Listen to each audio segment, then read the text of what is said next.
Alors justement, notre premier reportage nous emmène à Alger, dans le quartier de Bab El Oued. Les jeunes Algériens que nous rencontrons n'envisageaient même pas une défaite du président Bouteflika, à tel point qu'alors qu'ils le soutiennent, ils n'iront pas voter.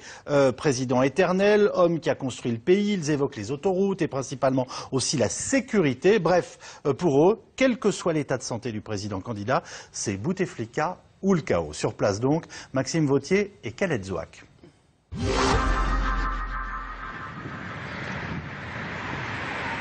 La bouillonnante ville d'Alger a un baromètre. Il se situe au nord et porte un nom, Bab El Oued. Ici, le taux de chômage atteint des sommets. Mais aujourd'hui, dans le quartier, c'est le calme plat. Seul Hamza et ses amis s'échauffent autour de la table de billard,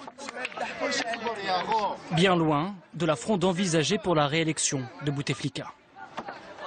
Tu as voté pour qui, toi? Ils ne m'ont pas accepté pour voter. Pourquoi? Je n'ai pas ma carte d'électeur. Lui là, il n'a pas sa carte d'électeur. Mais nous ne sommes pas allés voter. Nous, on aime seulement Bouteflika, tu vois. On n'a pas besoin de voter. On savait que Bouteflika, c'est lui qui allait gagner. Et de toute façon, pour nous, Bouteflika ou un autre, c'est pareil. Allez, salut. Lieu historique des jacqueries, Bab El Oued, à l'image d'une partie du peuple algérien, semblait usé par le système et même résigné. Jeudi, près d'un Algérien sur deux n'a pas été voté, laissant le champ libre à la réélection d'un président fantôme, lors d'un scrutin au-dessus duquel a plané l'ombre de la fraude. À Alger, avant même les résultats officiels, les fidèles de Bouteflika descendaient célébrer la victoire et criaient leur amour pour celui que certains présentent comme un véritable guide.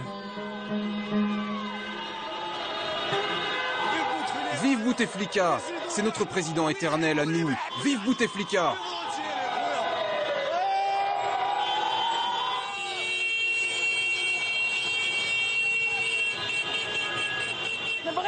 Je l'aime, il a construit le pays. Vive Bouteflika, par Bouteflika, il n'y a personne. Avant, les gens n'avaient rien du tout, maintenant ils vont bien. Bouteflika, on l'aime parce qu'il a rendu possible l'impossible. Il nous a donné l'autoroute alors qu'avant, les gens souffraient. Avant lui, les gens rentraient chez eux à 4 heures en courant. Maintenant, celui qui veut rentrer chez lui à minuit peut le faire. Normalement, il n'y a aucun risque. En promettant le chaos et le retour des islamistes avec l'élection d'un autre que Bouteflika, l'équipe du président sortant a agité le spectre de la décennie noire et a précipité la chute de son rival le plus sérieux, Ali Benflis. Nous ne nous tairons plus jamais. Nous la fermerons plus jamais. Liberté. Emmenez-nous dans vos prisons si vous voulez. Enfermez-nous. Alors que nous on est ici, seulement en paix. Une colère d'un militant contre ce régime impénétrable qu'ils n'ont pas réussi à faire tomber, malgré tous leurs efforts. Dans leur QG, aménagé en studio de fortune pour l'occasion, les militants du candidat Ali Benflis ont tenté toute la journée de faire remonter des quatre coins du pays les irrégularités du scrutin, absence d'observateurs dans un bureau de vote ou pression sur les scrutateurs. Tout était relayé clandestinement via le canal de transmission d'une chaîne voisine, quand les moyens techniques étaient au rendez-vous.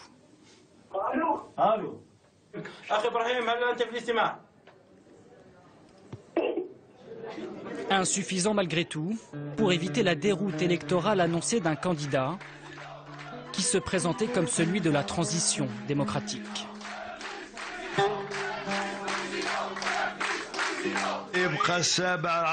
Le 17 avril 2014 restera dans les mémoires de cette génération et de celle des générations futures comme un autre rendez-vous manqué avec le changement et le renouveau.